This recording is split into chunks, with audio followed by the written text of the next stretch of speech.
It is fall 2023. This is the final PLC project for measurements and automation. For this project, I decided to design a elevator control panel. As you see here, you have the panel that would go on the elevator with floors 1, 2, and an emergency button. The panel that would go on floor 1 with a floor 2 call button, and the panel that would go on floor 2 with a floor 1 call button. So we're going to go through the functionality of this elevator panel, and then we'll look at the code side by side. So as you can see here, the elevator is currently on floor 1, and if you try to call the elevator to floor 1 using the elevator panel or the floor 1 panel, nothing happens. This is similar to the operation of a standard elevator, because if you try to call the elevator when it's already at the floor, nothing's going to happen. However, if we call floor 2 from the elevator panel, you'll see the light turns on, and after 10 seconds, we'll hear a small ding, similar to the bell on a standard elevator, and the floor will change. You see that there? Similarly, we can go back to floor 1.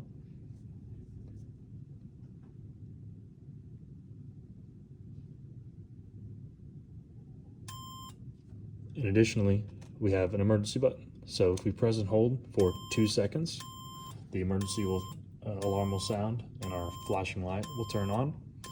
At this point, all of the buttons are locked out, similar to if an emergency happened on a standard elevator. To turn off the emergency, we'll press and hold for another 2 seconds and operation can begin again. Should be noted that if the elevator is in motion when the emergency button is activated, then the elevator will stop motion. As you can see here, it should have been going to floor 2, but it stopped and is staying on floor 1. We'll turn that off again. We'll look at the functionality of the floor 1 and floor 2 panels. So in floor 2, if we want to go to floor 1, so we're going to call it to floor 2, press that. Light will turn on, and again after 10 seconds, the elevator will arrive on floor 2, allowing you to get in and go back down to floor 1. Similarly, now it's on floor 2, if we want to call it back to floor 1 using the floor 1 panel, we can do so, and the emergency button still works even when the elevator is called from either of the floor panels. So now we'll look at our actual program. So here in our program, well, I'll wait for the ding. There we go.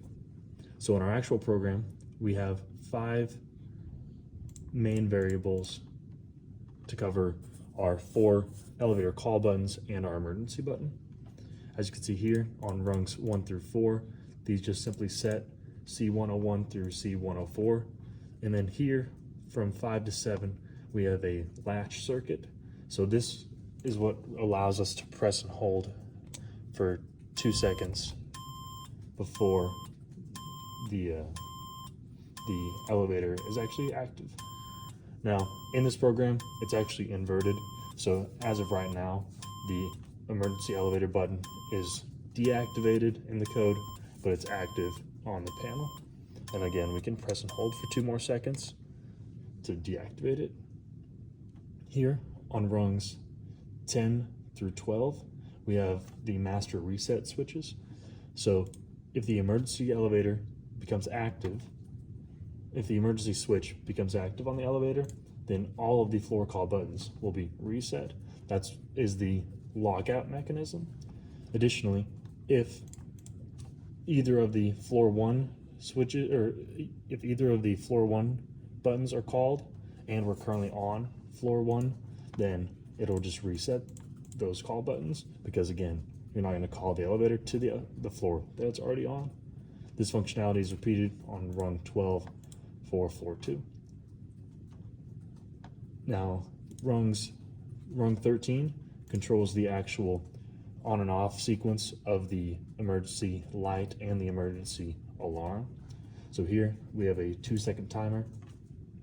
When the time is greater than, if the time is less than 500 milliseconds, then the alarm and the lamp will turn on, and then when it passes 500 milliseconds, it'll turn off, and it'll cycle in 500 milliseconds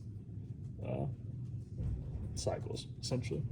Then finally here on rung 14, this is what actually outputs to the speaker when either the alarm is active or if the ding is active, which we will see that in our move elevator subroutine. So this subroutine is called every cycle. As you can see here, we have a 10.5 second timer. This is controlled by all of the floor call buttons. As you can see, we're making the same checks that we had within our main program. We're ensuring that the floor called is not equal to the current floor, and we're also making sure that the emergency elevator is inactive. When this takes place, we'll go ahead and activate, let's say, try to go to floor 2 from the elevator panel. We'll see what happens here. The timer starts counting up, and when this button is active, the timer is less than 10 seconds. Our output lamp is on. As you saw, it just turned off.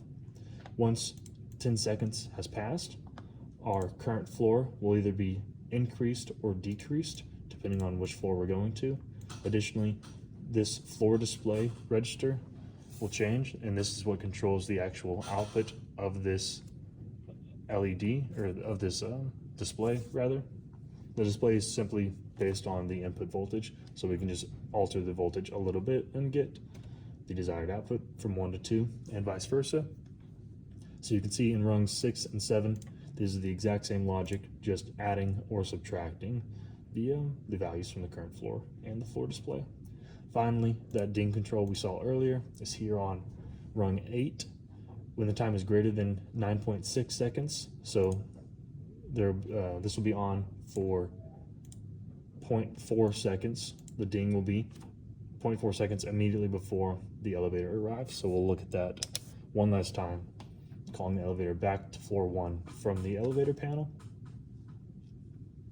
And we'll see when the time hits 9.6, the ding, and then when it hits 10 seconds, the light will turn off and the ding will stop. That's the end of our subroutine that returns back to our main program, which then ends the program and starts from the beginning. This has been the final project for Measurements and Automation. Thank you for watching. Boom. Be sure to like and subscribe. Be sure to like and subscribe and hit that notification bell if you want to see subpar laboratory projects.